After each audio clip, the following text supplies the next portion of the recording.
pretty evenly split between the past credit that, or the past deferral that Dominion is eating, Dominion shareholders are eating over that period of time, plus the cost of natural gas that has come down during that period of time.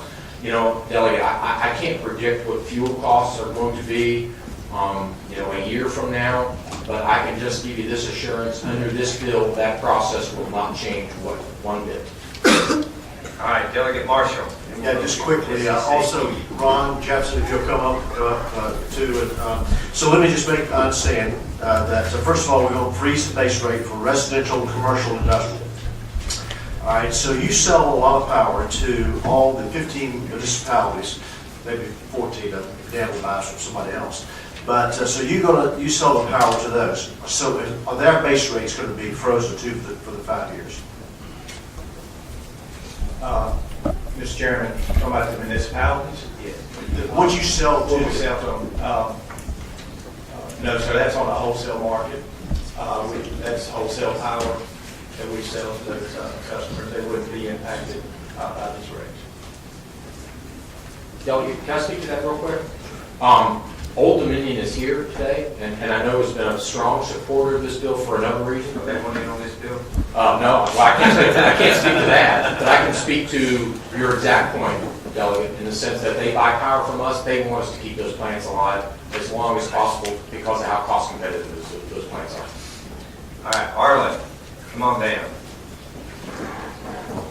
Mr. Chairman, if I could, we're still in session and I'm missing. I know you can leave. Put quite a few votes. I just want to close with my presentation. No, If there's any issues, we can send a runner back. Let's see that. But I just want to close by first of all saying, Mr. Chairman, as Mr. Weekly said, there's stakeholders in that. The people that support this bill is the Chamber of Commerce, the largest single point source, which was who we know as Chaparral Steel, the Manufacturing Association, the NAACP supports this bill, the American Red Cross supports this bill, and many institutions that watch out for those that are on fixed incomes and retirees.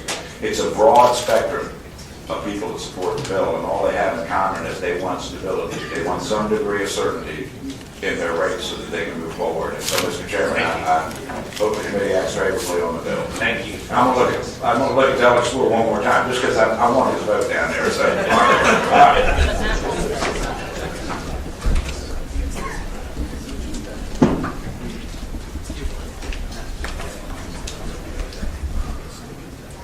Mr. Chairman, members of the committee, the SEC, I guess, was at the beginning of this process when we appeared before the two subcommittees, I guess the joint subcommittees, looking at 111D and the implications. And so at that time, we told you about the comments that we had filed at the SEC, at the EPA rather, expressing concerns about the proposed regulation and specifically about the costs which have been cited and also the overall rate impact.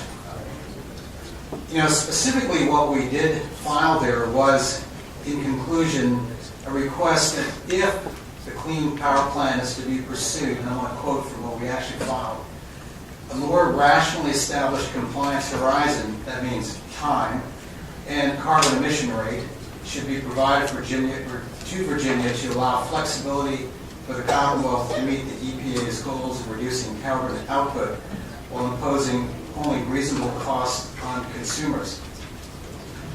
Now, as Senator Wagner has stated in detail, you know, we just really don't know what those final rules are going to look like at this point. We really don't. We may have a better sense of that when the EPA puts out its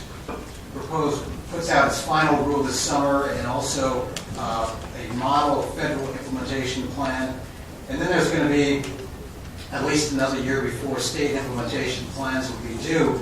But under the current information, or I guess the regulation that's out there for comment by the EPA, there could be as much as an additional year or two that states would have to file their implementation plans. So, you know, those were the things that we brought before this body, or a subcommittee of this body, with respect to what's happening at the EPA. One thing that we're concerned about is perhaps there is a sense that maybe the SCC thought there was some sense of urgency about responding to that rule legislatively in this session. We just want to be sure that you understand that we are sort of waiting like everybody else to find out what that rule is going to do and what it's going to implicate. There is time to find out what it's going to do. So in the meantime, you do have this bill in front of you that we're going to find out from the EPA this summer what it's going to look like. Our concern is that the SCC's comments might be misconstrued as suggesting that somehow there's a need to act at this point in time. We just want to make sure that we're going to be, I guess, waiting to see what the rules are going to look like. And I guess one question that sort of came up in my mind as I was talking to the accounting staff from the State Corporation Commission, and that was, if we didn't have this bill and we did have the EPA's rules finalized and the process continued from that point in time, what would we be doing with respect to write-downs, with respect to impairments, with respect to accounting treatment? And I guess the answer is, the best answer we have is that we would be having conversations with the utilities to find out what their plans would be, what their accountants were telling them, and what kind of impairments might be suggested. And then on that basis, that conversation would move forward, and determinations would be made how best to address those impairments from financial reporting into regulatory accounting treatment. All right. So that's what I wanted to inform you about today from the Commission. Obviously, we're here to answer questions, and we have the SCC team here to answer them. Delegate Ware has a question. Delegate Ware. Harlan, you address this so adroitly as you so often do.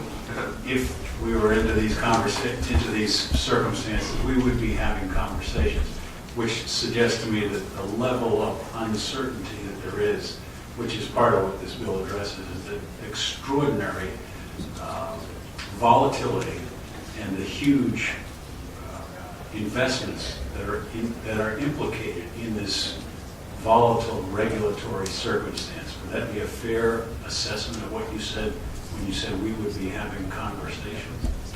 Well, I think that conversation would be going directly to that question of if, in fact, the utilities auditors were telling them that because of the severity of a proposed rule, hypothetically, that impairments would be necessary. We would be talking to them about, okay, but let's talk about how the regulatory treatment would be handled. Can we work with the company to smooth out those write-down costs in a way that would be balancing the interest of the utility and balancing the interest of the ratepayer? That's the kind of conversation that can take place because a regulated utility has that ability to work with its regulator to smooth out the impact of write-downs. And to follow up on that, Mr. Chairman, Yes. each time we enact legislation here in the Assembly which gives you direction, we limit the flexibility that is available to the State Corporation Commission in that conversation. We foreclose certain possibilities of conversation. Is that fair to say? Over the years, the General Assembly certainly does provide guidance to lots of regulatory agencies, including the State Corporation Commission. And certainly, once that guidance has been provided, the SEC carries out the law. However, as you know, over the years I've talked to you, and we are a resource, and we like to provide what information we can to help you provide that guidance. Thank you. Delegate McClellan. Go ahead. Thank you, Mr. Chair. I guess three quick questions. What advantage do you see in the audit provision that this bill gives you, considering that you can't really look at whether they're over or under earning during that 5-year period, what can you do with that audit provision? The language that's quoted in the bill is, I believe, a replication of what actually is in the first sentence of 5636 of the code. I'm not sure what that language does. I'm just being honest. Okay. And then can you remind us where we are in the base rate cycle, when the next Dominion one comes up, when the next AEP one comes up, and what happened with each of their last rate bases, whether they had a refund or a rate increase? I'm going to give you the high-level answer, and then I'm going to call on Susan Larson from the accounting staff, give you the exact figures in terms of the results. Okay. Dominion is due to come in for their biennial review this year. They will be filing at the end of March. APCO came in for its biennial review in 2014.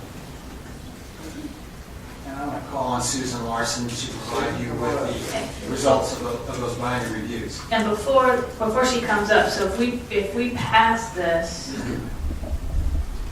the March base rate would continue, and would the rates be frozen after that review is over, or does this foreclose that rate review and the rates are frozen as of when they are based on the last one? I think the answer is that under the current language of the bill, when Dominion comes in for its biennial review during this 2015 cycle, the Commission will only be looking at the last 2 test years, which would be 2014 and 2013, And then to determine whether or not there should be any rate credits to the customers. But that would be the only, as I read the bill, that would be the only thing that would happen in that biennial review. So there would, so you wouldn't, in this biennial review, look at are you over or under earning and then move forward? In effect, you will be stuck, for lack of a better word, with the findings from 2 years ago.